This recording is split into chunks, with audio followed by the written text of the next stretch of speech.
Here's what I do.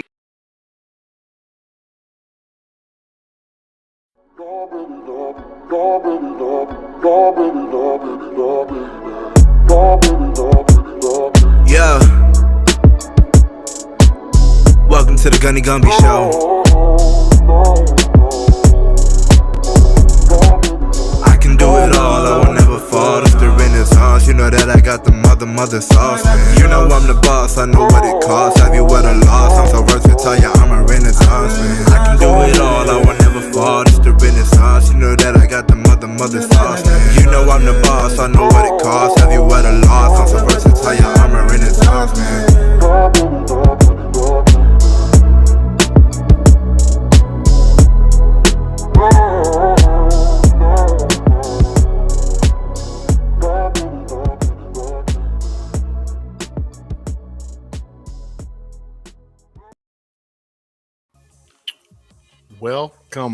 Welcome back.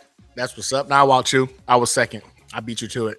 All right, man. So it's the off season. You know what I'm saying? The combine is officially done. We're talking about quarterbacks being tied to the New York Jets. You're already seeing the mock drafts are coming out and dictating who's going to go second overall. Jets had a trade during the combine. You know what I'm saying? We let go of JJ for Fontuette, an edge for a big body defensive tackle. Lots to talk about. So we're going to go ahead and chop it up tonight, man. We got Tigo in the building. Tigo, we're talking Jets with Tigo is going to be here with us. And we're going to discuss and we're going to talk about how the New York Jets should actually focus on fixing the Jets. Not necessarily what they're going to do, not necessarily what they've done in the past, but how, honestly, common sense in terms of how to approach this whole process to fix this New York Jets. So that's the topic. That's the name of the topic for tonight, man. We're going to talk New Jets football. It's obviously the freaking off season. This is where we shine the most as Jets fans. I'm telling y'all right now. Right, you're talking about, you know, the contradictions between Bain, Arvell Reese, freaking David Bailey. There's talks about Caleb Downs. Now, so much to talk about, man. It's going to be a good time. Looking forward to chopping up with you guys. We've got Wild Chew in the building. He lied, though. He said he was second. He was not second. I was, in fact, second after Tigo was, of course, first.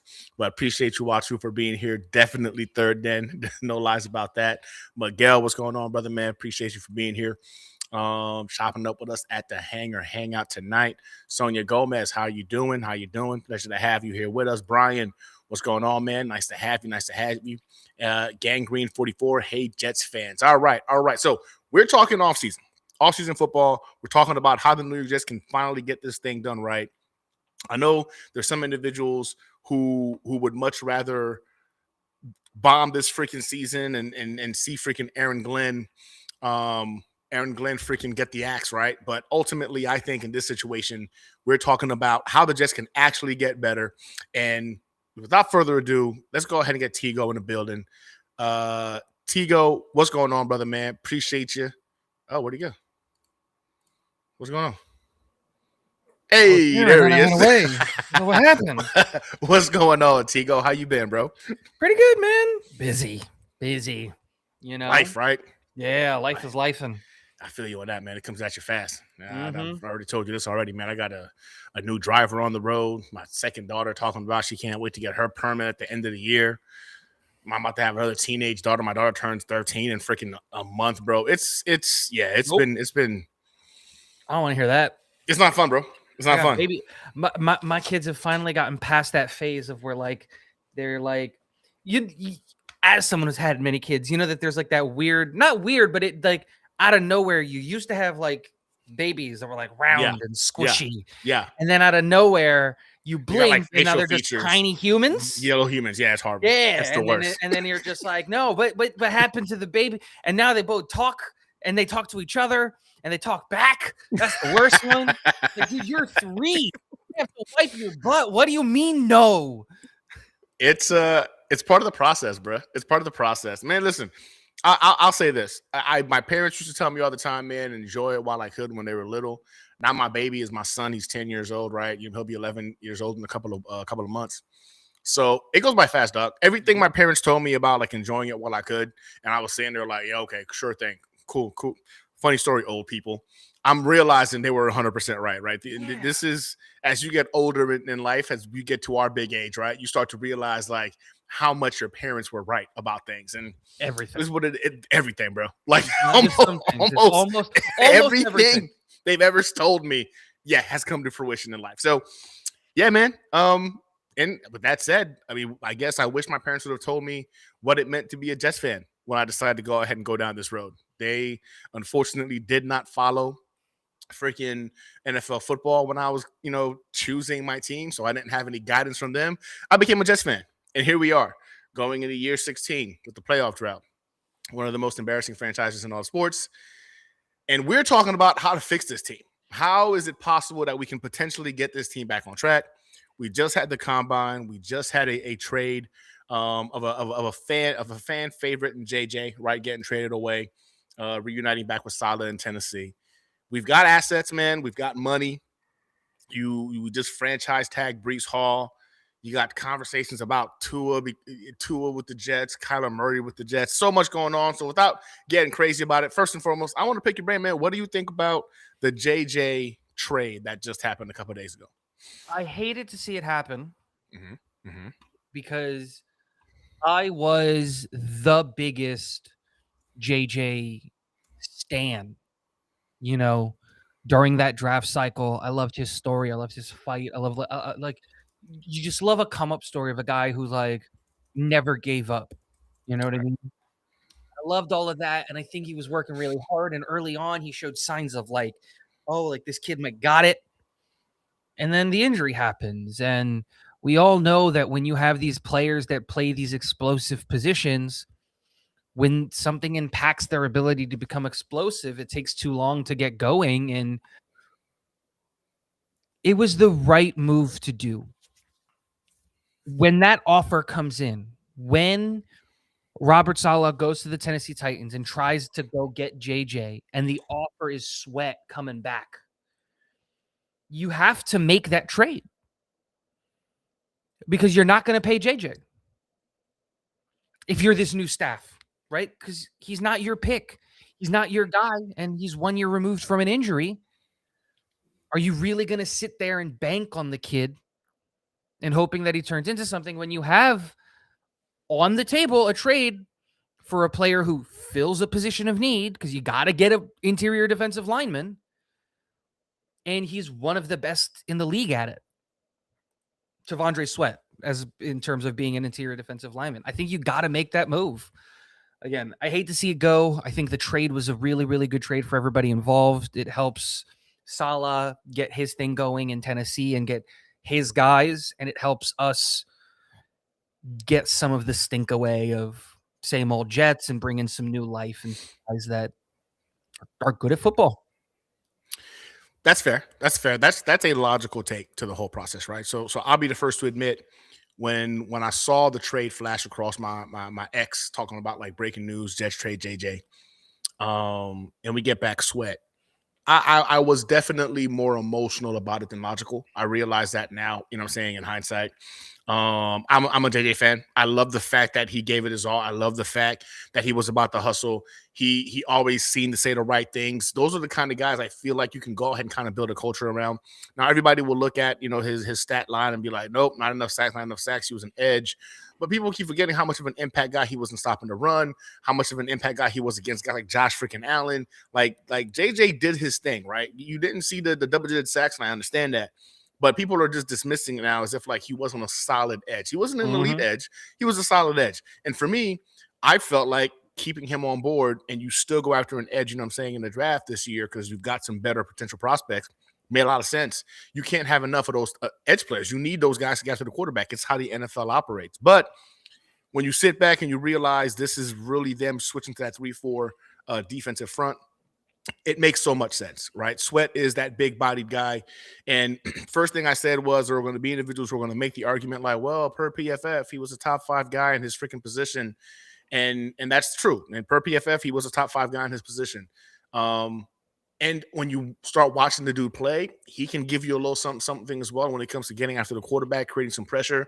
But he is a guy who's going to gobble up some double teams, and he's going to be an impact guy in the run game. So the adult me, the guy that sits back and looks at this team and trying, in terms of progression, you saved a ton of money in terms of cap space. You're right. They weren't going to go ahead and extend JJ. He wasn't their guy. And you get a younger guy, you know what I'm saying, for cheap control over the next 2 years. I think, 1.5 million a year, and he's going to be a problem in the middle, a consistent problem day in and day out. Now, the thing is, I have concerns about Sweat, is that you hear some of the rumblings about him being lazy, right? You start to hear a lot of the Mekhi Becton type of comparisons in terms of like very talented dude, man, but his weight is a problem. He tends to be a little bit lazy. And I start to wonder whether or not Aaron Glenn is the guy who's going to be able to get this kid on track. And I'm saying that predominantly because I still don't know if I believe in Aaron Glenn as a head coach. I just don't know if I am. And we've talked about this before in terms of him being a defensive coordinator. This guy wasn't a top tier defensive coordinator, right? He was a good defensive coordinator. And when you start to look at things from 10,000 feet and you take away the emotion of the fact that Aaron Glenn is a Jets guy, he's one of us. He wanted to be a Jet. And you look at, you're like, all right, yeah, you were one of the hot freaking candidates, in that rotation. But in all actuality, man, you were okay. You were good. You were good at your job as a defensive coordinator. You weren't great. You know what I'm saying? You weren't elite. And as a head coach last year, we saw what was not good at all. So a lot has to be proven to me. And I don't know if Sweat, already with his reputation, do I trust Aaron Glenn to got to get the most out of this kid? So that's where I'm at with it. But in terms of smart money move, if you're going to that 3-4, JJ wasn't your guy, all that stuff does make sense. I think for both teams and what they're trying to do, right, it makes sense. Saleh gets a guy that he knows, that knows his system, that he trusts, that he drafted, that he was excited about when he brought into the building. Try to get him in San Francisco. San Francisco as well. So I think it makes sense for both teams with the emotion taken out of it, right? I can go ahead and kind of sit back and be like, all right, it made sense. It made sense. We got a couple of highs in the building. Vero Beach, what's going on, brother, man? Nice to see you. Johnny Boy, Tigo, dude, my dude, and Fields failed me. You were right. Yeah, Tigo did call this. I'm not going to pretend like you didn't. Tigo was laughing at me when I was saying, like, you got to think of the what ifs, right? What if he puts it all together? What if he does this? Well, apparently, I played myself. Tigo was from jump laughing at the idea that freaking Justin Fields was going to be the answer. He was right. Johnny, you and I were wrong. And clear as day, like, Justin Fields is just not an NFL quarterback. He surprised me, though. I didn't expect him to be that bad. I knew he was going to be bad. Bad. It was right. It was that bad. Wow. Yeah, man, it was pretty horrendous. Skill out of Justin Fields to get to playing to the level that he was at, which was just wow. Yeah.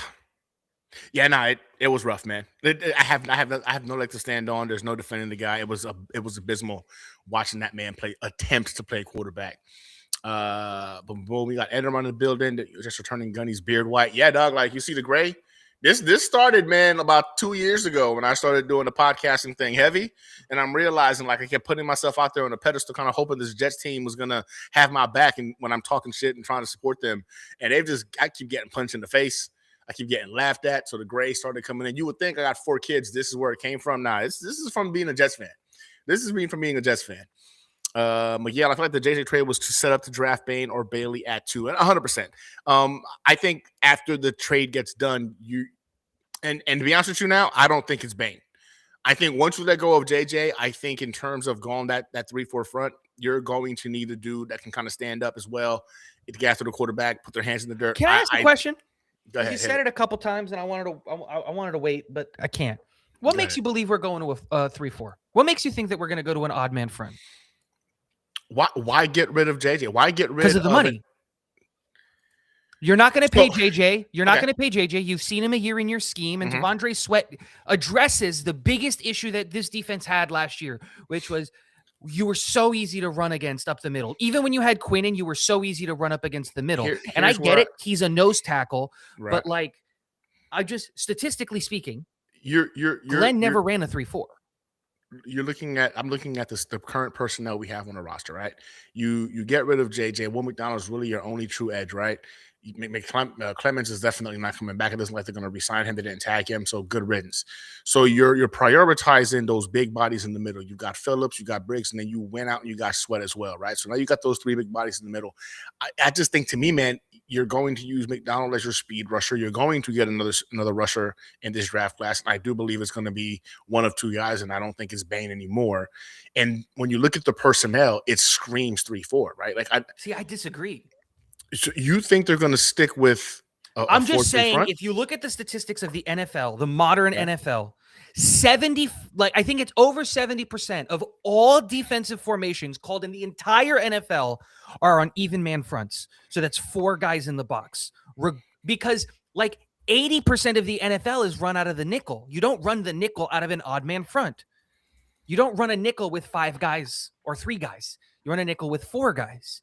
And when we look at Glenn when he was in Detroit, like especially if we just look at his last year in Detroit, which was arguably his best defense, I read an article that said like that 82% of his calls came from an even man front. And those other 20% of calls were hybrid fronts where like one of the linebackers would step up into the line and you couldn't differentiate if it was considered a blitz or if it was considered an odd man front. Those kinds of things. So, like, I get why everyone says you're going to go, when you look at, because I think the argument that you said makes perfect sense. If you get a guy like Sweat and you put Phillips and Briggs on either side of him as your defensive ends, and then you have 2 outside linebackers that can't stand over the end of them, you can have a lot of flexibility there. And that flexibility probably goes even higher if you get a guy like Arvell Reese, right? Who can play in coverage really, really well, is probably better suited in the NFL of being an off-ball linebacker. But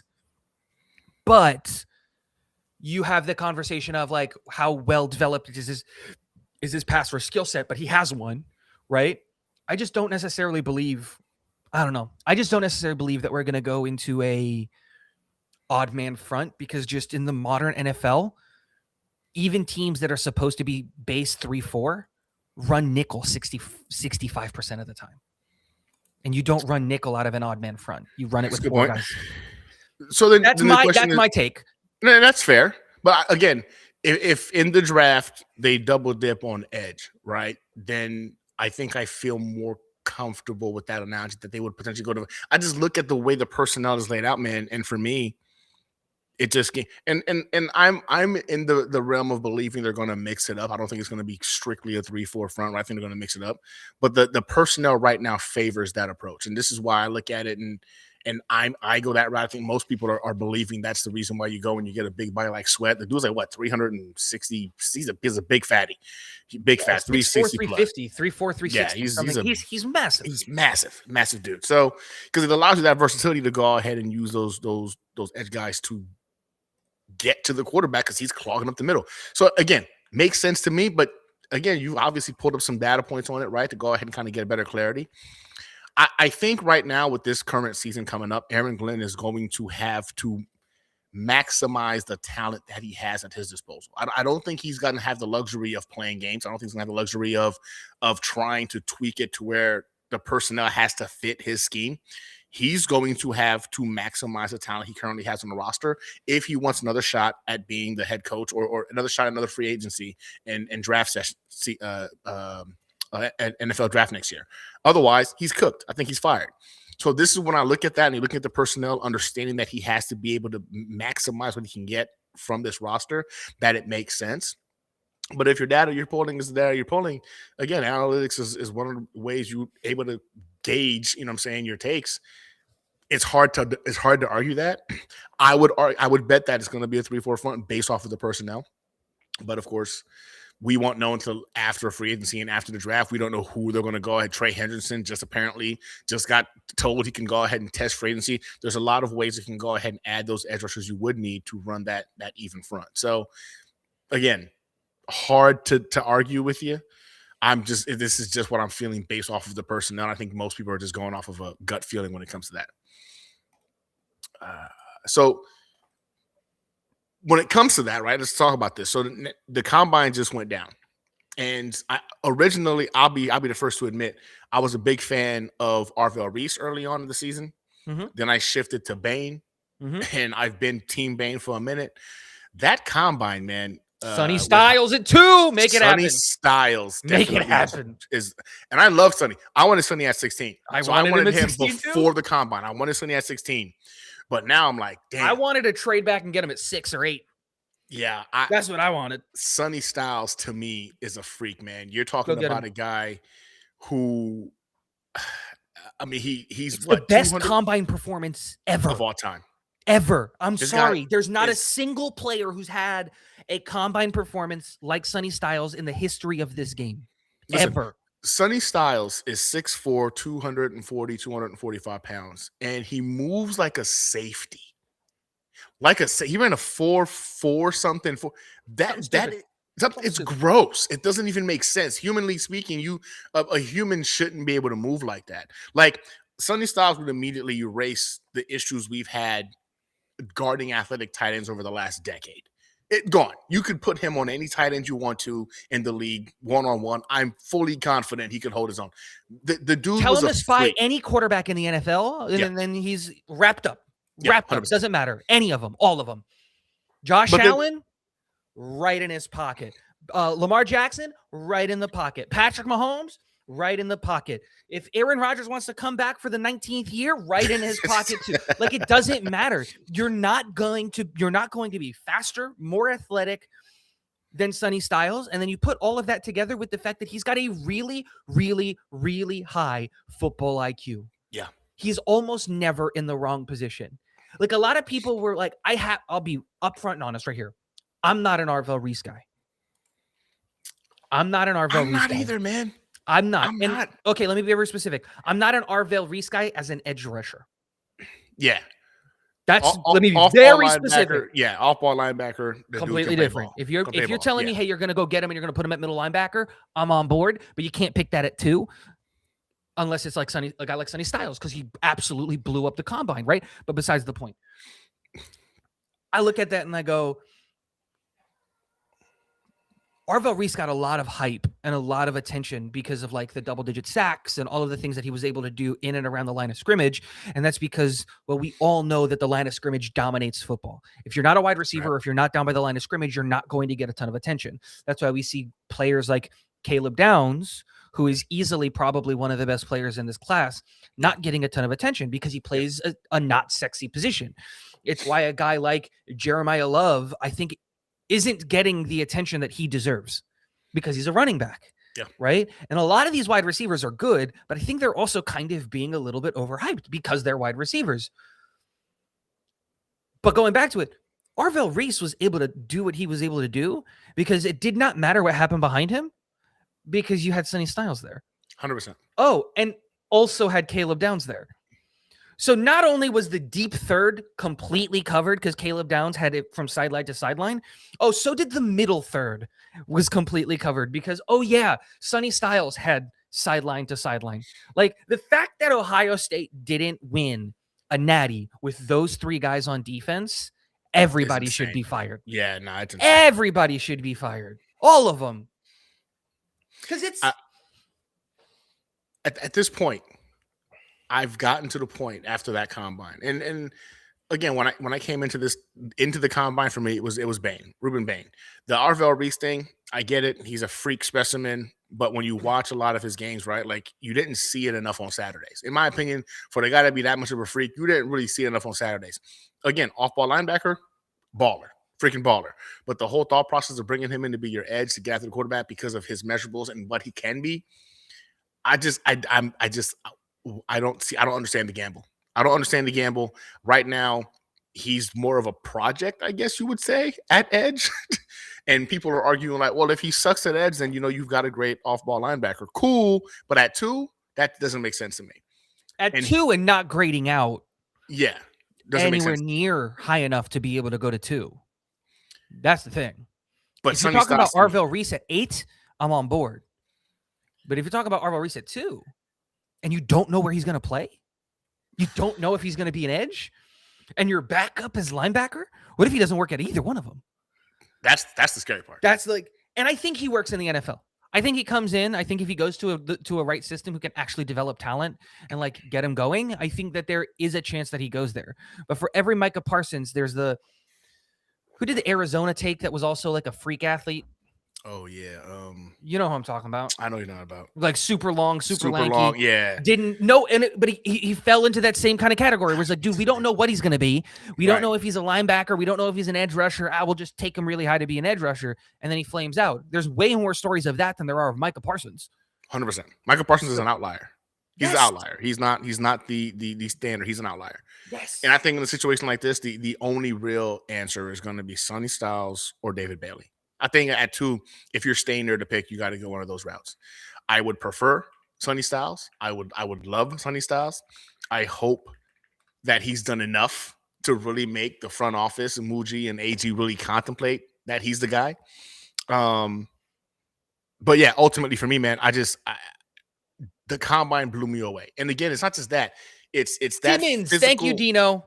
Simmons was the guy. Oh yeah, from Arizona. Correct. Yep. Simmons. Thank you, Dino. Appreciate you.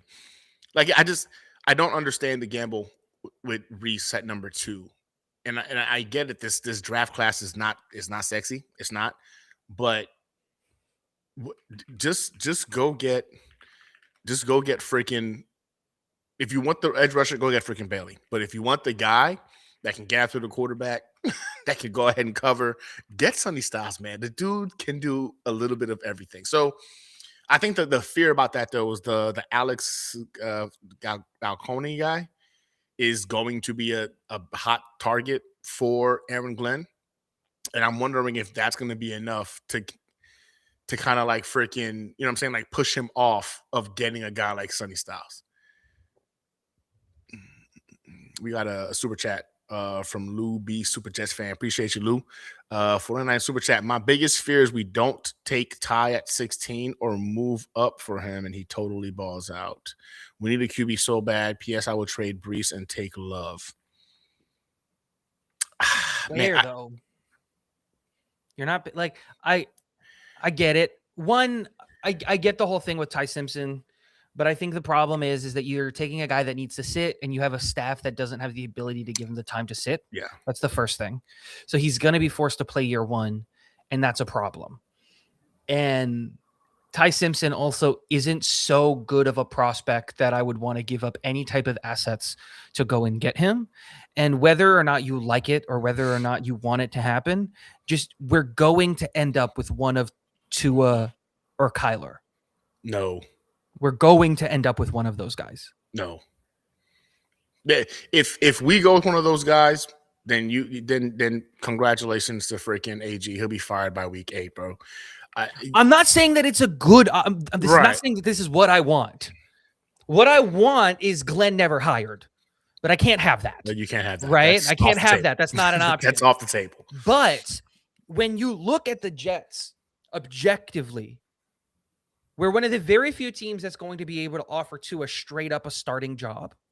I think Tua ends up here. And I hate that I'm saying that because I don't like Tua and I don't think that he's a good quarterback. But I think he's going to end up in New York because we're the only place that's going to be able to give him a starting job. And Frank Reich is going to want someone who can get the ball out on time and just run his offense. And that's exactly what Tua is going to do. And then he's going to come to New York and pop his Achilles mid-concussion. And then it's going to be a whole thing. And now we're going to have to watch Davis Mills out there for 6 weeks because we're going to go get the long neck giraffe to come play quarterback. Like, it's just, I hate it. If you bring in Tua to the Meadowlands, like this is why this is kind of frustrating that Eva's even brought up, right? So Tua in December is horrendous. Absolutely horrendous. You're bringing him to the Meadowlands. He can't throw in the wind. He's 0-5 in games under 40 degrees. And he's literally one hit away, from permanent retirement. Like from death. Especially at freaking MetLife Stadium. One hit away on that turf, he's done, bro. Like if you do this, then you're not really in this to build the New York Jets. This is what I would call a desperation swing. You go after Tua, you go after Kyler Murray, and you're literally just throwing a name at the fan base in hopes that it's going to be enough to entice us to go ahead and make us happy because you're not really trying to go ahead and win football games. And with Kyler, he's being released for a reason. Like people need to. This is the first overall pick being released from his team. Now, there's questions about this dude's leadership, his study habits, his connectivity with the team. Like it's been constantly negative after negative when you hear about this guy. And the Jets are trying to build like a gritty blue collar identity. Like Kyler is not it. If you look at what the Lions have done, and we keep giving AG all this grace because of, oh, the Lions did this, that, and the other. You do the Kyler Murray thing, and that goes out the window to me. Like you can't convince me that he actually has a vision to build this team in the image of what the Lions did, because neither one of those guys screams gritty or a blue collar type of identity. If you bring them in, you bring those guys in because you're desperate and you're looking to go ahead and pretty much in essence just save face and give the fans something to talk about or be excited about. But is that not what they are? Are they not desperate? Are they not trying to save their jobs? And I get what you're saying, Gunny, because I agree with you. I hate this idea of Tua Tagovailoa. I hate this idea of Kyler Murray. I hate the fact that they're associated with my football team. I absolutely hate it. But I always ask these people, who's there? Who's out there that genuinely, legitimately would pick the Jets at this point in time? You don't have those options. Malik Willis is going to have the pick of the litter of whoever he wants and quarterbacks that need a team. And unfortunately, we're the bottom of the list. If there are 10 teams that need a quarterback, him going back to college somehow through a special exemption is number 10. We're pick 11. Like, we're not an attractive destination with this coaching staff, with this drama, with all of this stuff. If you're a free agent quarterback, you're going to have to go after guys who are going to be in the conversation of, we're bringing them in to compete with our other guy for a starter. But we're going to, the same thing we did with Justin Fields last year. Nobody was offering Justin Fields a starting quarterback job last year. Rightfully so, because if anybody who had eyes watched his tape saw there wasn't a starting quarterback there. But we did. We offered him that amount of money to come be the starter here. And that's what it took to get him to come here. We're going to be in the same boat. Personally, Dino said it, and I hate it, but like, dude, Derek Carr is legitimately an option for us. We might have to convince someone to come out of retirement to be our quarterback. That's how in the dumps we are. I look at it this way. If you can get Jameis Winston for a fifth, or you can get a Jacoby Brissett for a fifth, you're way better off than any of these options, because those guys at the very least are going to try and assist you in building your culture. Both of those guys are high character guys. Jameis Winston is going to be exciting for us to watch, kind of fun. He's going to throw a lot of picks. It is what it is. He'll be fun to watch. You have, in my opinion, have a better chance of enticing the fan base and actually saving your jobs if you go after a Jacoby Brissett or you go after a Jameis Winston. And that's where I would go to get my bridge. I'd go that route, and then I would get a guy like freaking a Drew Allar in the 4th or the 5th, bring him into the freaking building, see what he can do with some freaking coaching from the guru that is Frank Reich. I personally do not like Ty Simpson. And to go back to the super chat, right? I hope the New York Jets are not even in the conversation for Ty Simpson in the first round. I don't think he's a first-round talent. I think right now the desperation aspect of needing a quarterback is the only reason why he's even being discussed as such. I think at best you get him in the second round, you feel better about it. I don't like Ty Simpson whatsoever. If the Jets draft him, I'm going to complain about it, but I'm going to, of course, support the kid, because why? I'm a New York Jets fan first, and I'm going to hope it pans out and I'm wrong. But Ty Simpson to me screams Mac Jones, and I just want nothing to do with that in the building. And I also think he's limited. People love how technical he looked, you know what I'm saying, in shorts in the combine. But I watched those last freaking 6 games of the season with freaking Ty Simpson, man. This is a guy who's not ready. He gets rattled very easily. Some will say he didn't have much of a supporting cast in Alabama, and that's cool. Alabama quarterbacks don't tend to do very well once they come into the NFL. I don't believe Ty Simpson's going to be the guy that changes that narrative. So if you're talking about getting him in the second, fine. With our desperation aspect, he's worth a swing. I hope the New York Jets want nothing to do with him in the first. I think in the first, you got to go after Sonny Styles and one of those wide receivers. Or if somehow you can get Sonny Styles and a David Bailey or even a Caleb Downs, I think that's the route you want to take. I'd be willing to go ahead and trade one of those second-round picks to move up to go ahead and make sure I get one of those legitimate top talents on defense. And that's just that's just my thoughts on it. Ty Simpson is not a first round quarterback. I'm sorry. He's just not. And I think he's going to be a career backup at best. That's his ceiling. But I can also see him out of the NFL after 4 years. Uh, I I think right now the reason why he's even getting this kind of love is because there's no other options. After Fernando Mendoza, there's really no other quarterback option that really excites you. You got a bunch of guys who were considered first round talents, you know what I'm saying, a year ago, went back to school. They're now being talked as fourth and fifth round talents. So for me, yeah, nah, man. I'd rather risk it all on Jameis Winston and Jacoby Brissett for a fun season so we can get our quarterback of the future next year than bring in a Kyler Murray or a Tua. My gosh, man, if you bring in Tua and you give the dude, you pay the dude money, or you trade assets to the Dolphins to get him in here. No, that the joke writes itself. The joke writes itself in all actuality, man. And that's why for me the thought process of it makes me sick to my stomach, man. Like just absolutely gross. Now the whole trade Brees and take Love thing, man. Love is going to go. I would argue in the first 10 picks. You have to take him at 2. You have to. So you have to take him at 2, and there's just no way. We're not a team that has the luxury of splurging on a running back when we had so many holes. This team is nowhere near ready. He'd be wasting the next 3 years of his career before we're even. There's no point. So, and again, you got running backs who have a shortened lifespan in the NFL as well. So you would waste 3 years of it by picking him up, the second overall pick. I think he's an incredible talent. Honestly, I think between him and Caleb Downs are probably the two best players in this draft class. But again, they play those positions that, as Tigo would say, aren't the sexiest. So they're gonna pay for that when it comes to being drafted. So as great as I think Love is, I just don't believe that we're in a position, you know what I'm saying, that would benefit the New York Jets at all, like in the next 3 years. Like he'd just be fun for us to have on the roster. It's exactly what happened with Brees.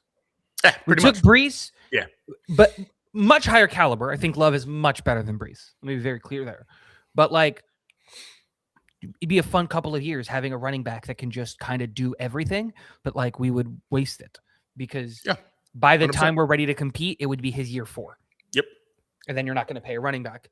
I will also say this with all the stuff that you said about Ty Simpson. I am higher on Ty Simpson than you are, but if he's there at 16, I think that's the pick. We need to hope he doesn't make it there to 16. I think he will be there at 16. That's the thing. I don't think he makes it to 16. I think he's gonna be there towards the back end of the first round. I don't see. Yes, the combine was cute. It was cute. He showed all the technical prowess, you know what I'm saying, throwing the ball in shorts and no pressure in his face. This dude is an older prospect. This dude looked like lost for the last 6 games of the season. Lost. I don't disagree with you. I think he's a first round guy. I think he should be a late first round guy. But like you said, there's other factors, dude. Yeah. There's one guy, and teams need quarterbacks. Arizona's going to need a quarterback. The Giants, no, not the Giants. I'm sorry. The Browns need a quarterback. The New Orleans Saints need a quarterback. Miami's going to probably end up needing a quarterback. The Rams still have the Atlanta pick at 13.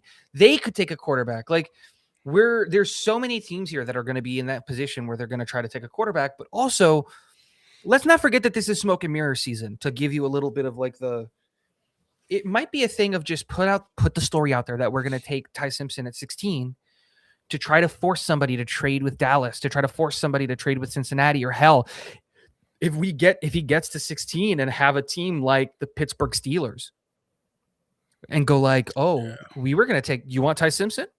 We'll trade you 16, but you got to give us, half of DK Metcalf's essence so we can inject it into somebody so we can have half of a decent wide receiver. You know what I mean? Like, not a full DK Metcalf, just half of them. I'll be surprised if Ty Simpson goes before pick 20. I'll be surprised. And I understand the quarterback situation is dire. I do, but if I'm a GM and like you said, these guys need quarterbacks and it's not like they're all going to have forever. I think the Raiders would be the only team that would have the leeway of maybe taking the gamble and it not impacting them right away. You're going to take a guy where he's limited. What does Ty Simpson do that's great? Like, you know what I'm saying? When I look at this dude, I really, what's his superpower?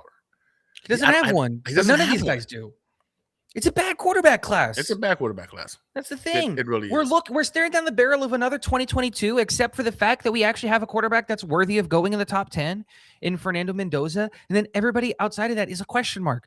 Do you remember in 2022 where people were talking about Malik? I think it was Malik Willis. Willis going 1 to the Lions. I remember. That was the thing. Not 1, 2. He was going to go 2. He was going to go 2 to the Lions.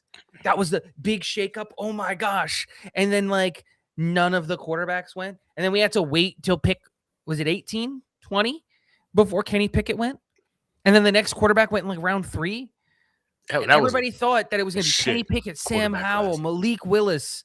They were all going to go in the first round, and none of them, except for Kenny Pickett, went. And the only guy that went was Tiny Hands. Baby Hands Pickett. Bro, I tell the story all the time. NFL teams need to hire me as a consultant just for the combine. Because I've got the perfect solution to figuring out. Forget the measuring your hands and all of that stuff. Because there are guys who have small hands who can sling it, who can hold on to it, can be secure with the ball. The test that every team in the combine should do this. I'm putting this out there for free. NFL teams, if you do it, at least give me some credit. Have them order a Chipotle burrito. That's what you do with your quarterbacks. No. You ask them what their order at Chipotle is. If they get a bowl, nah. Ain't for me. And if you are fumbling around trying to eat your burrito, and if there's anything other than double meat on there, you ain't my guy, dude. Get yourself a Chipotle burrito, and I want to see you hold it and control this burrito as you're. I don't know if you guys can tell I'm hungry. I haven't had dinner. It sounds like you're starving, bro. I really am, dude. Chipotle burrito. But I've been saying this for a while, dude. I'm just saying, if they can control a burrito, because they're big boys. It's a big boy, you know what I mean? Burritos ain't no joke. They pretty big. So, honestly, ideally speaking, the Clip Farm has what would be the best situation that could happen to us in this draft class is that you are able to trade back in the draft and get more picks to fill all the holes. Like if the thing is this though, I've heard this from a lot of individuals. Who's are you trading up for? And and who? There's nobody that's enticing enough that a team really would want to risk assets to come move up and go grab. There's no clear number 2 player in this draft. It's Mendoza and then everybody else. It's Mendoza and Mendoza, again, like the kid. Doesn't even clear the other people, by the way. He's just there because he's a quarterback. The quarterback, 100%. He's not even the best player in this draft class. Not by a long shot, right? I'd say you put him in the top 10 in terms of overall talent, but I think a lot of him is more of the intangibles. But he's going first overall. That's it. It's a given.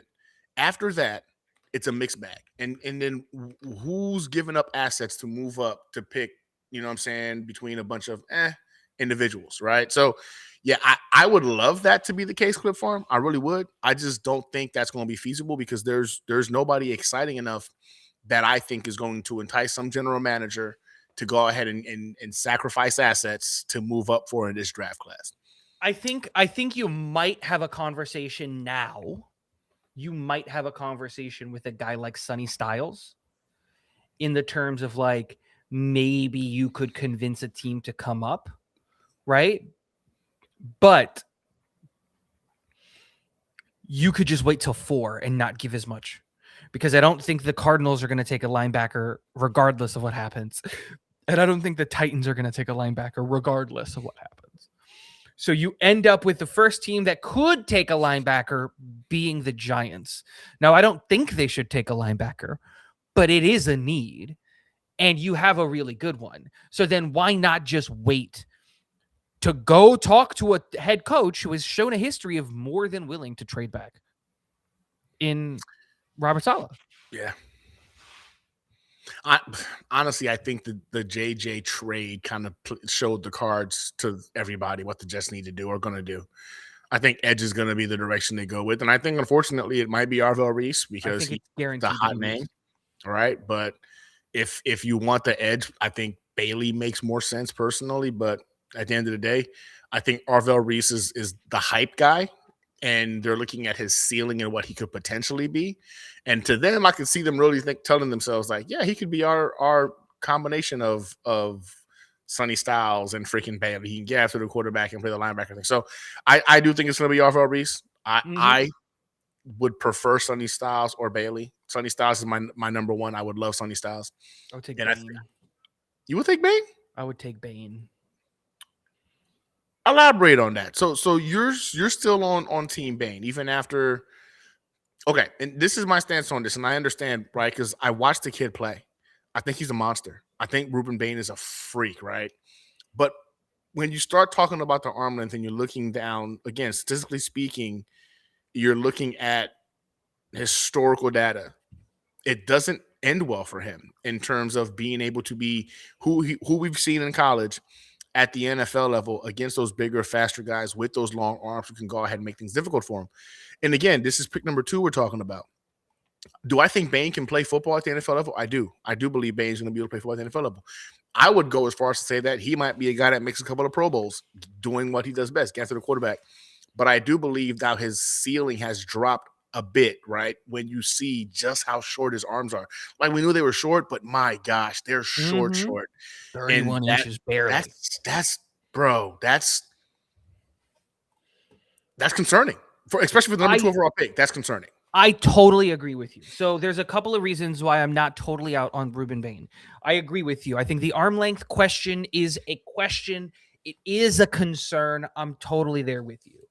But while he did not have arms as short as Ruben Bain, and I don't think that Ruben Bain is anywhere near the level of prospect as the guy that I'm about to say, let us not forget that the best player that Glenn had in Detroit coming in was also talked about having short arms, only has like an inch and a half arms longer in Aiden Hutchinson, is a short-armed guy, right?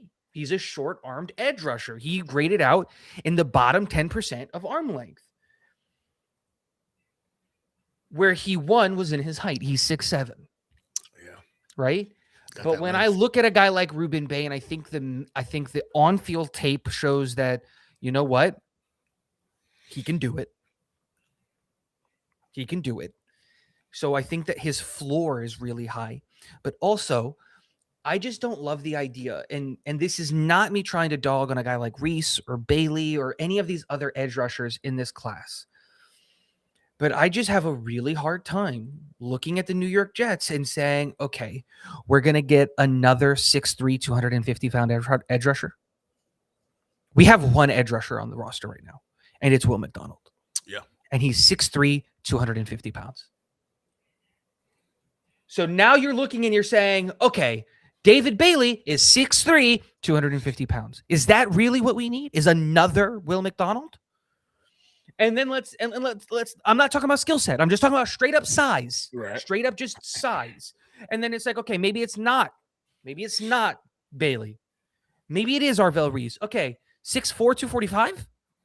That's what we want? Another small edge?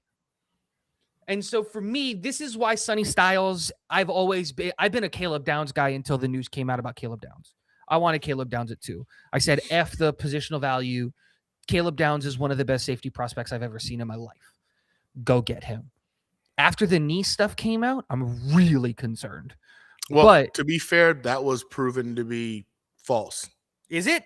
Yeah, that so wasn't there's real. no knee thing? There's no knee thing. Okay. So apparently it got out. Somebody was trying to make a name for themselves, but like every NFL GM, the medicals were brought. Like, no, what are you talking about? Like, we didn't see any of this. Like, this wasn't caught on our MRIs. None of our freaking. So there's nothing anywhere else by anyone who's actually inspected him in the NFL. In the NFL, that's like, yeah. I thought it was real. And I told you, I did too. Phones. I thought it was real, and I was just like, "Damn, that sucks." That's gonna drop him a little bit. But no, it came out. 2 different businesses, so I ain't got no time to stay on Twitter. I saw the notification, I was like, "Well, that sucks," and I put my phone down. Nah, but like it was proven to be satire. Either way, I look at all it. That's why, again, at 2, I think like a guy like you go for the home run. You go for the guy that's going to work in the NFL no matter what, and is going to go get you Pro Bowls, and is going to go get all pro selections. And to me, the only guys that I look at in this draft class that go and scream that are Caleb Downs and Sonny Styles. Because if you go and get any of the other guys, there's going to be something that you're going to have to talk about where it's going to be like, if you get Ruben Bain, it's just like, okay, yeah, Ruben Bain played at Miami, had a great thing, but like, dude, this is one of the shortest arms we've ever seen, and the statistics point that this is a horrible idea. And then you go, okay, Sonny, then you go David Bailey. Cool, David Bailey, great edge rusher, but has struggled against the run, and we need people to protect on the run. We already have a short double-digit pass rusher. Double-digit sack pass rusher. Do we need 2 of those guys? You just step up into the pocket and hand the ball, run it up the middle. And that same kind of conversation happens with Arvell Reese, where it's just like, not only is this guy light, but he's also not a full-time edge. So you have to come in and fundamentally teach him how to play his position at the NFL level. And there's not really a good foundation there. So yeah, I'm team go get Caleb Downs or Sonny Styles and like F them picks in terms of like trading back, because no one's going to come up. Yeah, no. So just get the best player. Literally doesn't matter who you take, he can play. There's not a single player on this team that's not replaceable. Not one. Not one. Well, Garrett will. There are better wide receivers than Garrett Wilson. Not in this class, but every single one of these guys is replaceable. I'm not saying in this class. I'm just saying, like, there's not a single player on this class that has a starting job guaranteed no matter what. There's not going to be a better guy that you can go out and get. There's not one. I love Garrett Wilson. Totally. But tell me he wouldn't be better if he was wide receiver 2.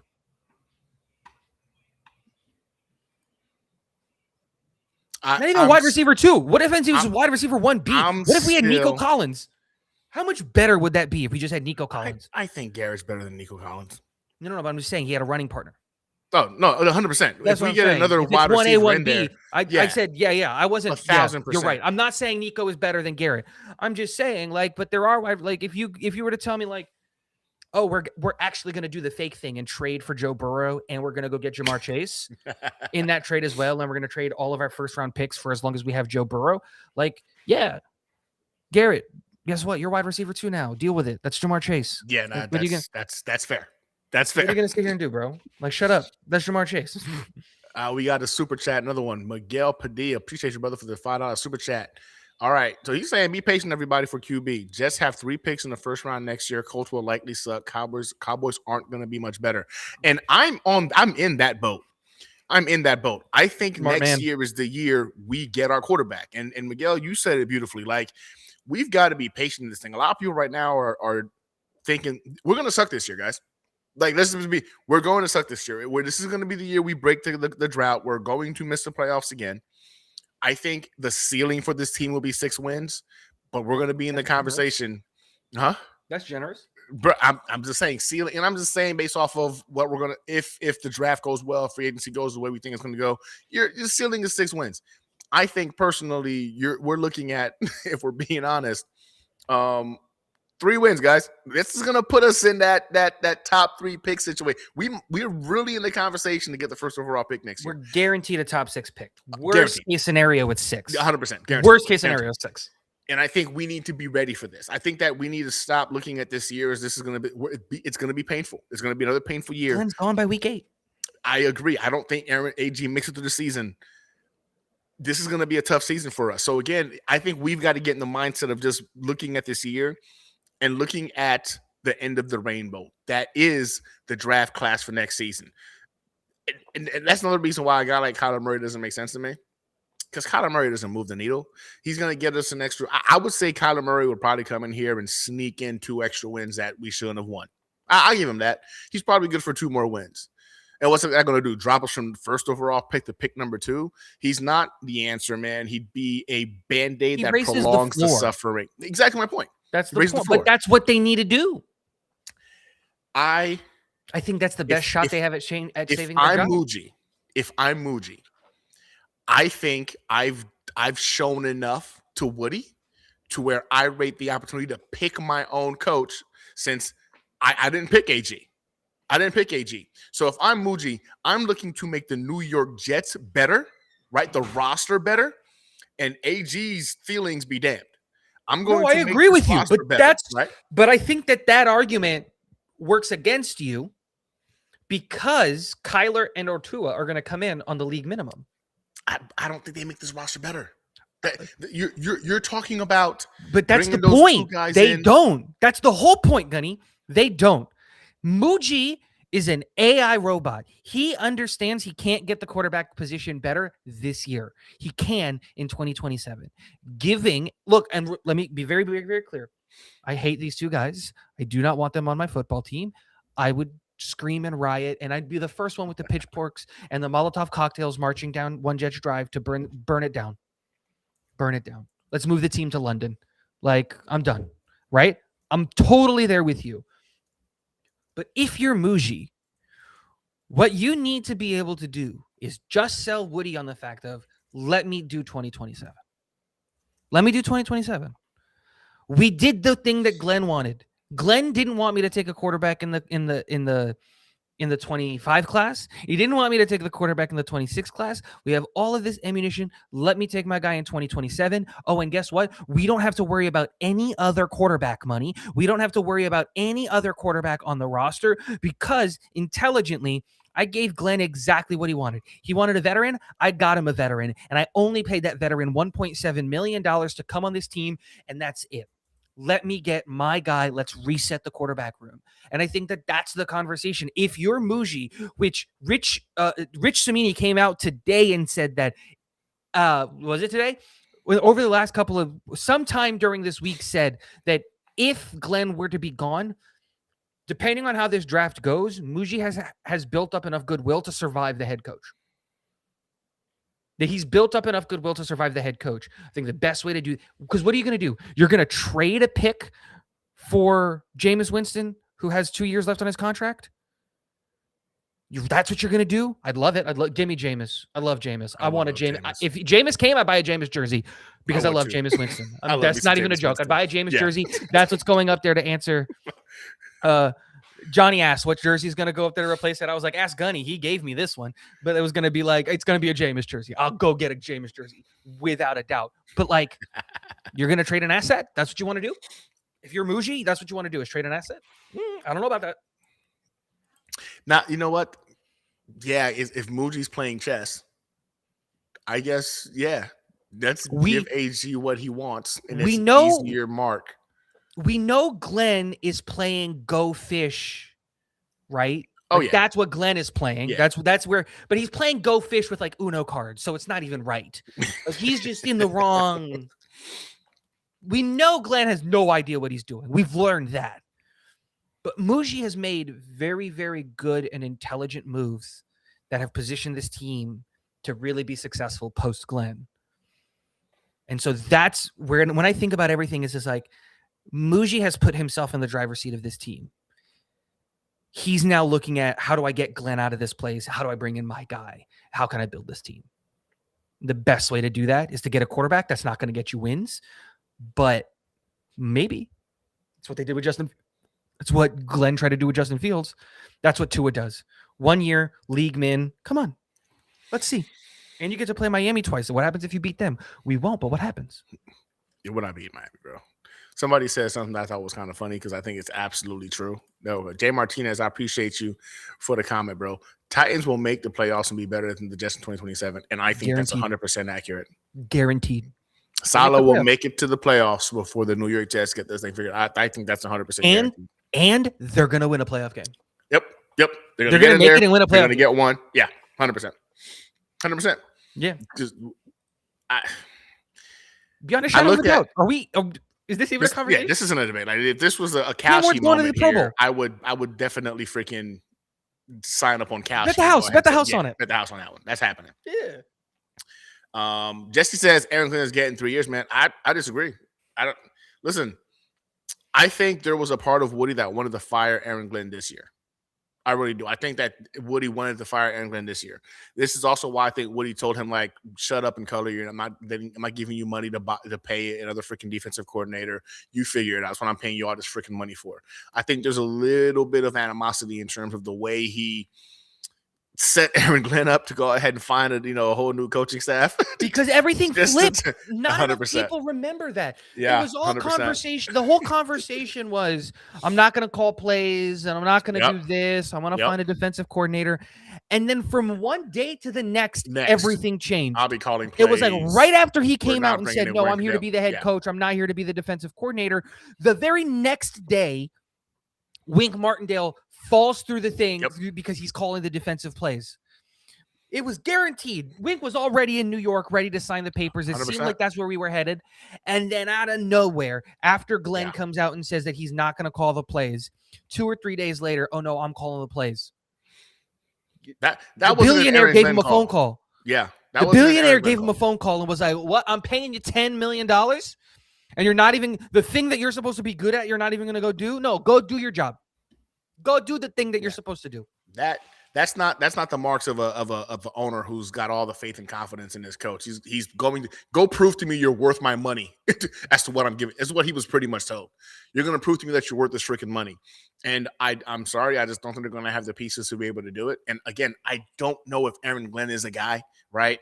He was a good defensive coordinator. He wasn't great. He wasn't elite.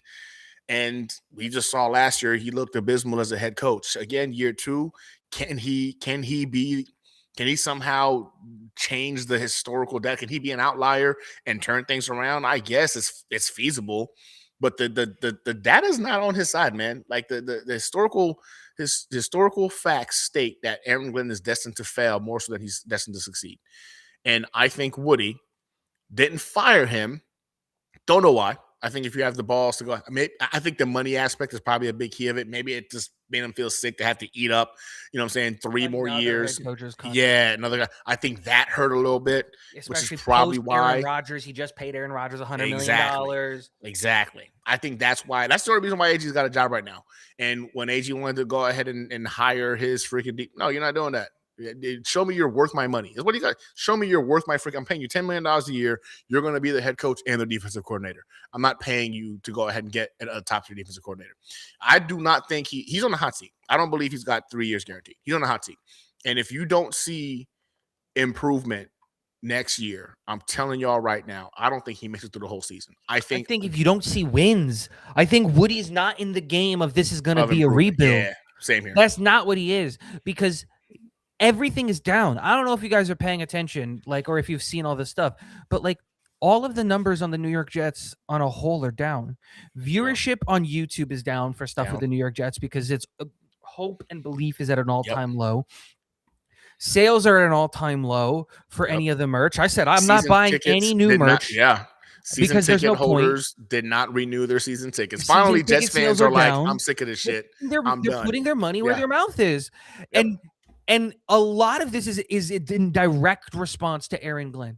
Aaron Glenn didn't come here and say, this is a rebuild. Aaron Glenn came out and he chose his words very particularly. He said, I'm here to win football games. Those were the exact words that he used. That's the standard that he set. What's the famous quote? We're built for this shit. Yep. Built for what? Losing? to catch L's? No, we can't catch. We didn't get a single interception. Can't catch interceptions either. All I'm saying is I agree with the sentiment. I came into this going what is he talking about? This team is very clearly in a rebuild. 100%. It's either go all in on Aaron Rodgers or blow it up and go into a rebuild. Those were the 2 options. We didn't go. We cut Aaron Rodgers. It's very clearly a rebuild. And then he doubled down on it. He's like, nah, we're going to win football games. I think that's where Aaron Glenn fucked up. And I'm saying this because we all knew. The fans knew. The content creators knew. Everybody was telling y'all, man, this team was way further away than we thought. We didn't have the pieces we were under the impression that we did have. This is a full rebuild. When AG came here, we were all talking the same shit. This is a full rebuild. AG then gets up there and tells us, this isn't a rebuild. I've watched the tape. I've seen the team. This was all about coaching. The coaching is what was the issue with this team. And now we're going to fix it. We're going to go ahead and win football games. That's what he told us in his opening presser. And it made me believe well, damn. I mean, he's the coach. He's the head coach. Maybe he sees something that the rest of us didn't see. I'm thinking we don't have talent. He says we do have talent. We're just poorly coached. He's going to figure this thing out. And he proceeded to have the worst season, You know what I'm saying? In my lifetime for the New York, I mean, with the cold tight years back, they were bad, but this was a horrible year, an absolutely horrible year, and that's our head coach. That's the head coach. I told us in the beginning that like it wasn't a freaking talent problem. It was a coaching problem. Those were his words. It was a coaching problem. And you proceed. That's the thing. You can't take shots at a previous regime and say, do no, that. we can get wins. This is a right. No, the right thing to do is to be cagey with the media and to just be like, look, I'm coming in. I don't know. I did my research on this team, but we're going to do an evaluation process. We're going to see what we got here. This is my team, and it's going to take time for me to get my team playing the way that I want this team to play football. We're not here to lose games, but we're going to try our hardest to win. Like, if you say that, I think that sets an expectation of like, okay, he didn't say we're going to get into a rebuild because no one other than the Jaguars that one time ever came out and said we're going to go into the rebuild. I think there's 3 teams in history that have explicitly come out and said that we're going into a rebuild. I think it was the Jaguars a couple of years ago. The Rangers in hockey literally came out and said, yeah, we're doing a rebuild. They put it out in a public memo with the Rangers logo on the top, and there's like one other team. But you don't come out and set the expectation and saying like, we're going to win football games. This is a team where we're built for this. It's just like, bro, come on. Hey, Billy, listen, if Aaron Glenn comes out and gives us a playoff season, I will be the first to jump on and be like, words. I'll go eat buy a my Glenn words jersey. gladly. I'll buy a Glenn jersey. Listen, guys, I'm a New York Jets fan. I want my team to win. If Aaron Glenn becomes an anomaly and he somehow turns his team and he's the guy, I will gladly eat these words. I will apologize on live. I will be doing it in an Aaron Glenn jersey. The thing is, the data tells us we're being very hopeful if that's the case. But I'd be more than happy. I'd be more than ecstatic for the New York Jets to turn things around and be a legitimate freaking NFL franchise for the next 2 decades under Aaron Glenn's tutelage. I wouldn't be mad about that. I just don't think he's got that in him. I just don't think he's the guy. So if I'm wrong, trust me, I'll be right here in front of the camera talking about like, man, how dumb was I back in freaking, you know what I'm saying, back in February or March talking that shit. Be glad to talk about it. But I don't know, man. I just don't think that's going to be the case. Dano. Oh, he's leaving. All right. Have a good night, Dano, man. Appreciate you, brother, for stopping by. And it's already 9:00, dog. We didn't even get into free agents. We could do a whole. We could do 3 3 hours shitting on Glenn. Come on, this would be the easiest thing to do. This went a little long. All right, so the show went a little bit longer in terms of what we were expecting, right? So jump right into it real quick. In terms of free agents, like is there anybody you look at for this free agency that you just got to have? Somebody that you want just to go after to bring into the building you think is going to make this roster better, not just for the now, but like for the future as well? I would love. Okay, so there's like 3 guys that like I would just love to go out and get. Okay. And I don't necessarily think we're going to get any of these guys. And like one of them is just because like I love the player, and I would love to go get Mike Evans. It makes no sense. Okay. It makes no sense. He wouldn't want to come here. He wants to Nah. probably go chase another ring. He's probably going to end up on the Rams, if we're being honest. He's probably going to go end up on the Rams. Like, it's the only thing that makes sense. But I have loved Mike Evans for the last 13 years. He's phenomenal. And he's one of my favorite players. I would love to be able to get a Mike Evans jersey. But I do think that there is a world. There is a world that if you can, it might be worth it. If you can do like a 2 or 3 year deal, there might be some type of conversation with Stephon Diggs. I get it, he's 32, but if you can get him like a mid-level contract to just come in, we literally don't have any other pass catcher outside of Garrett Wilson, and I don't think he raises the ceiling, but I think he raises the floor of this team, and so I would love that to be a player that we go get, and that's really like it. Like, I would love to end up with one of the edge rushers. There's a lot of like interesting edge rushers that are going to like shake free. And I would love to end up with just one of them. You know, I just don't, again, we're not in the business of signing 29-plus-year-olds. That's not what we're doing. So like, who are we signing? Like, who are these 25, 26-year-olds that are going to shake free, that are going to like change the face of the team? I'll tell you. Who? I'll tell you. The guy that I can't believe is a free agent. That this team didn't tag him, they didn't freaking re-sign him, and is going to be available to go hunt down. Tyler Linderbaum did not get a franchise tag. He did not get a freaking offer. He's going to be a free agent. Yes. He is a generational center. I'm talking I about agree.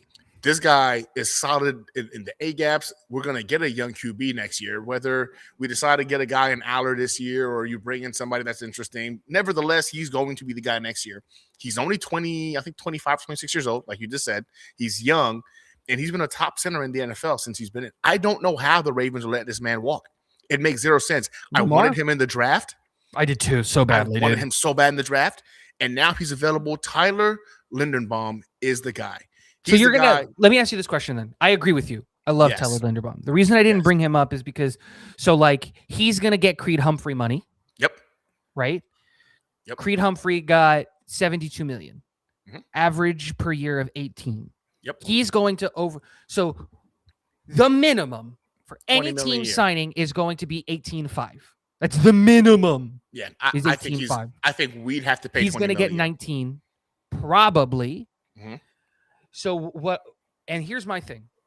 If you're the New York Jets, I don't think 20 is going to get him in the door. I think you're going to have to reset the market. 20 million. I totally agree, but you got to pay a Jets tax. Remember what we did with Morgan Moses? We're back in that conversation. Not Morgan Moses. I'm sorry. Mosley, CJ Mosley. Remember how we broke the linebacker market when we signed CJ Mosley?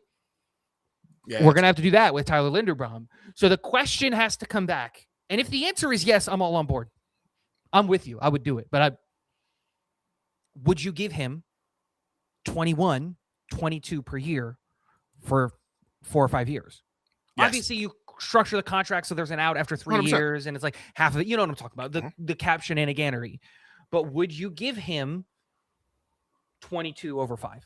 I say yes, and the reason why is because you got your left tackle and the right tackle under contract for the next 4 years, right? To include their option, and you're drafting a quarterback next year. If you've got the center, your tackles, got to figure out the guard situation, right? But I think then you would move. You would move current center to guard. Having a brain fart right now. Tittman? Our current center, thank you, Tittman. You move him to guard. He played really well at guard this year as well. You move him into freaking guard. You need to replace John Simpson, right? You got a very young offensive line. I think a guy like Linderbaum literally takes our offensive line into that top 5 conversation. Like it's top 5 offensive line. And you give them a year to go ahead and figure things out this year together. That means your rookie quarterback next year comes in and you've got a wall in front of him of not only talent, but intellect, high IQ football players in front of him as well. I'm giving him $21 million a year. And I'm doing that because it's going to make my quarterback's job next year that much easier. That means the running game gets opened up dramatically with him in the building. The quarterback, he would in essence be what Mangold was to Mark Sanchez, right? He can help him see the game a lot better, see the field a lot better. He's calling out all those the way he's marking. He's everything, everything like I cannot believe the Ravens did not bring this man back. I don't understand I'm baffled by that personally. But fine. He's available now. If you want to give him $21 million a year, give it to him. Give it to him. You move Tittman to freaking guard. You've got center flexibility with him as well, right? Some versatility there. But now it's just replacing John Simpson. Do you not just move Josh Myers there? He played center the whole year last year. You brought him back on a really cheap deal. I'm not saying you do it. I'm just bringing up ideally. Conversation. I'll say it right now. I would love to keep Vera Tucker, but I think he's going to ask for me too. I have the jersey. I'd like for it to stay relevant. If you could somehow tell me you're going to keep Vera Tucker and you're going to bring in Linderbaum, now you're talking top 3 freaking offensive line in football when everybody's healthy.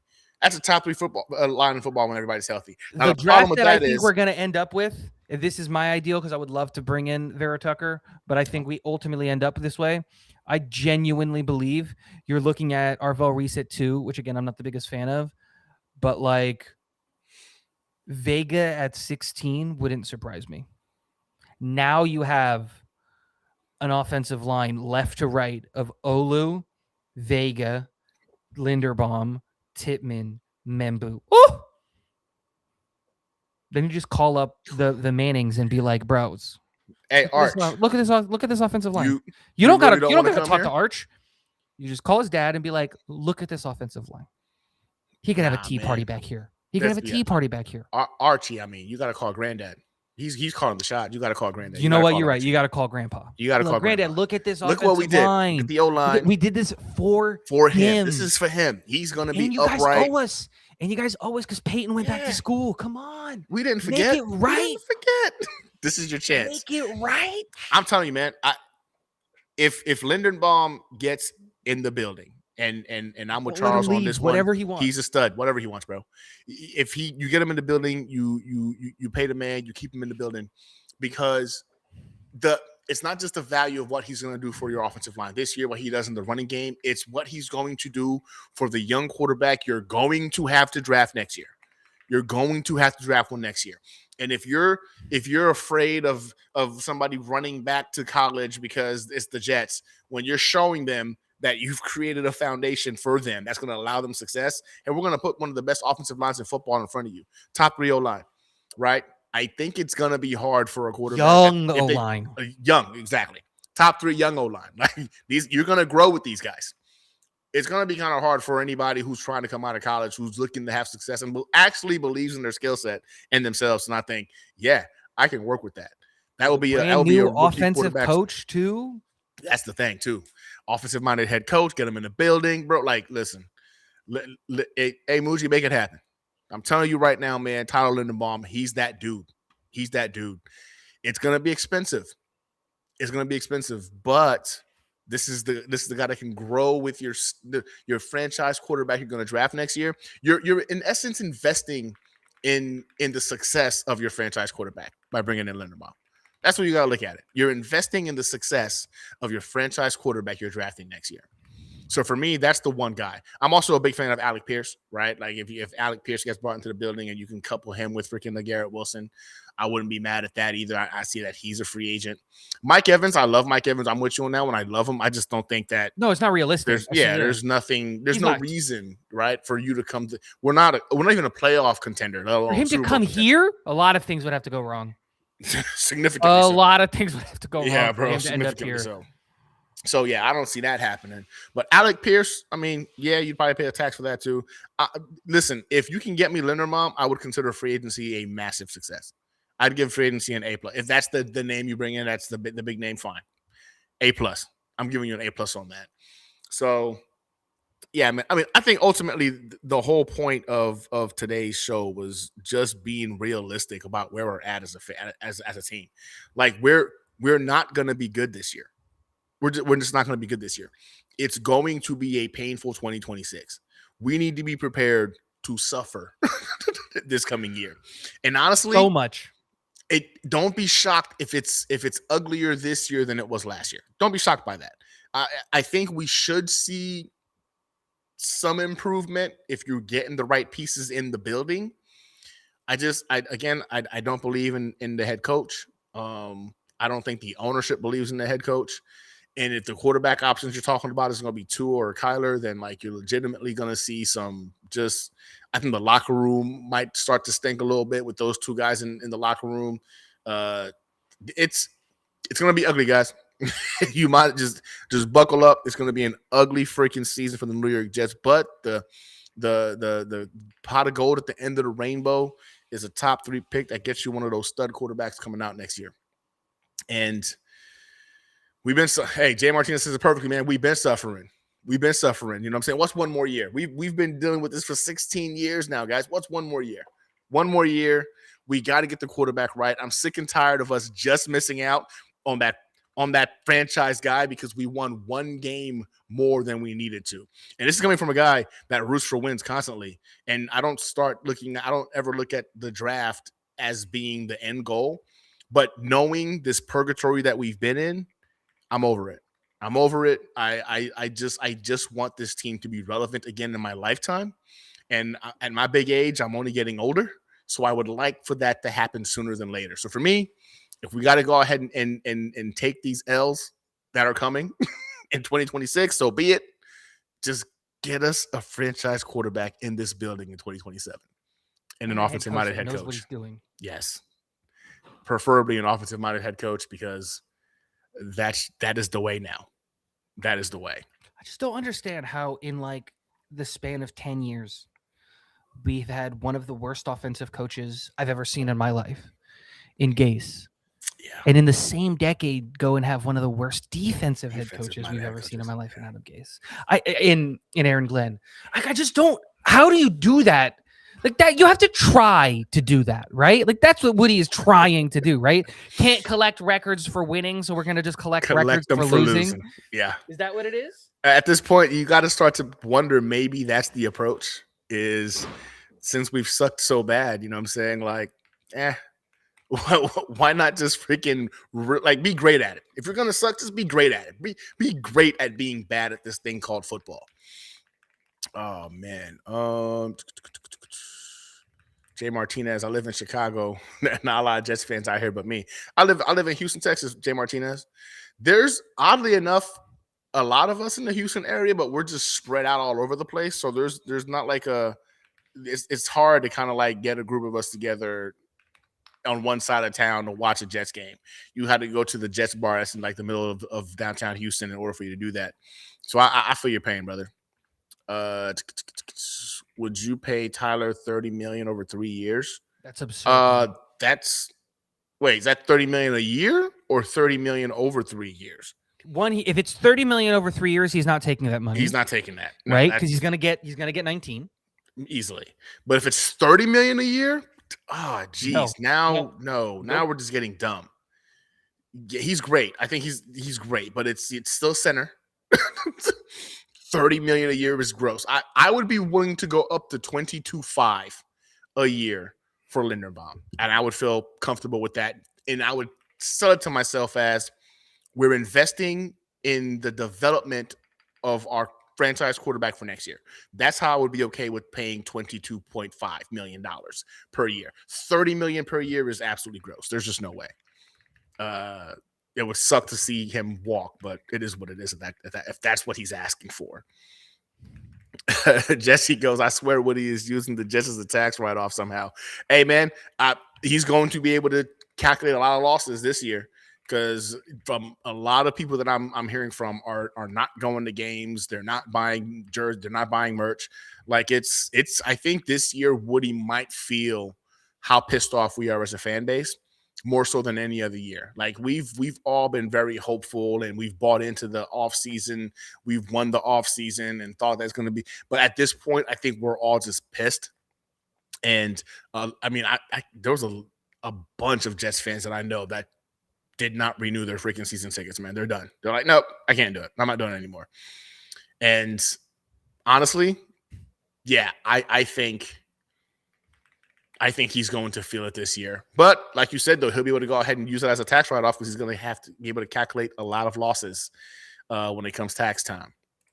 Brian says, my limit is $28 million a year. I'm going to assume, Brian, you're referring to Linderbaum. $28 million, man. Like, dude, $28 million is $10 million more than what Creed Humphreys is making at the same position. And like, where are you guys getting this number?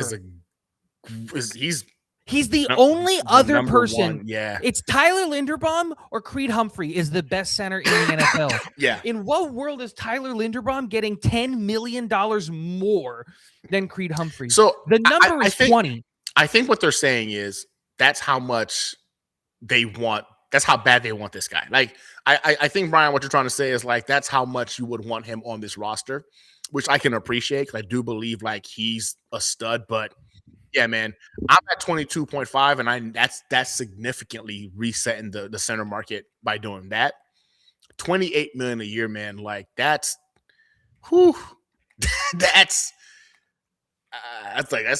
like wide receiver one money, bro. That's a lot. That's a lot of cash. Charles Grum with a super chat. Appreciate you, Charles, man. Hey, Gunny, thank you again for the Gastineau jersey. FYI, I still have it. I have it in one of my closets. All right, cool. So congratulations again to winning that giveaway, Charles, man. I appreciate you, man, for your support. Glad you're loving it. So Charles was talking about whether or not he was going to wear this thing out and about. It's an autographed Gastineau jersey, mind you. It's an autographed, verified autographed jersey. And I was just like, nah, bro, you need to hang that thing up and hang it up on a wall. So I'm glad to know that it's still in the closet, man, and you haven't rocked it yet. But hey, at the end of the day, it's your jersey. You do whatever you want with it. But man, no problem, man. Appreciate you, man. I'm glad you like it. And I appreciate your support. All right, ladies and gents. He's going to get 25 mil or more. Who is? But based on what? What contract does he have to go into any NFL football team to say, I deserve $7 million more than the Super Bowl winning center? I don't have a Super Bowl. Creed has 2. So I deserve $7 million more than that guy? Dude, I love Tyler Linderbaum, but let's be realistic. If he goes to an absolute crap house team that has no business having a player like Tyler Linderbaum, he gets 22. He gets 22. Yeah. If he stays in the Ravens or goes to any other contender, he probably gets 19 to 20. 19, yeah. 25, man. 25 is absurd. Jesse's like, it's crazy. Yeah, that is crazy. 25 is crazy for a center, bro. Wait, dude, honestly, if you're the GM that offers him 25, you're getting fired. What are you doing? No, not just you're getting fired. You're getting ousted from the NFL because all of the owners are going to look at you and be like, what are you all the other GMs are going to be like, what are you doing to the mark, my guy? Who the fuck is that guy, man? What the 25 million? The only person who can do that, okay. Oh, wait. Jerry's stupid. Jerry might do that. And Jerry doesn't care because he's going to die soon. Yeah, Jerry Jones is counting the days, bro. He knows he's on the back end of it. So, yeah, he wouldn't care. But I don't even think Jerry Jones would do that, bro. Like, that dude is a stickler when it comes to his negotiations. So I'd have a hard time seeing even Jerry Jones doing that. All right, ladies and gents, I appreciate you guys for chopping it up with us, man. Tigo, tell the folks where they can find you, brother. Honestly, right now, just kind of floating. I float wherever I can sneak in a couple minutes. I do it. I'm just busy, man. Once tax season is done and we can calm down and I go from operating 2 businesses to operating 1 business, we'll be doing more things. All right. Tax season, wild. Nah, I feel you on that. I appreciate you, dog. Listen, you can find him on Twitter. He does have a YouTube channel, but he hasn't posted in a while. But definitely his socials are in the description, man. Go give him a follow. Tigo is always a good time, man, when it comes to talking about the New York Jets. Very passionate guy, very knowledgeable guy. So I appreciate you, Tigo, for chopping it up with us today in the Hangar, brother. Next week, we're going to have the Dom C on the show. Going to be breaking down some prospects for us. Talk about freaking the NFL draft. We're going to talk about the combine. You know, this is the guy that I tend to go to when I have questions about particular players and what we should be looking at. Dom C is an incredible teacher, and he'll be at the Hangar with us next week talking about some prospects. So, without further ado, Tigo, any final words? Go Jets.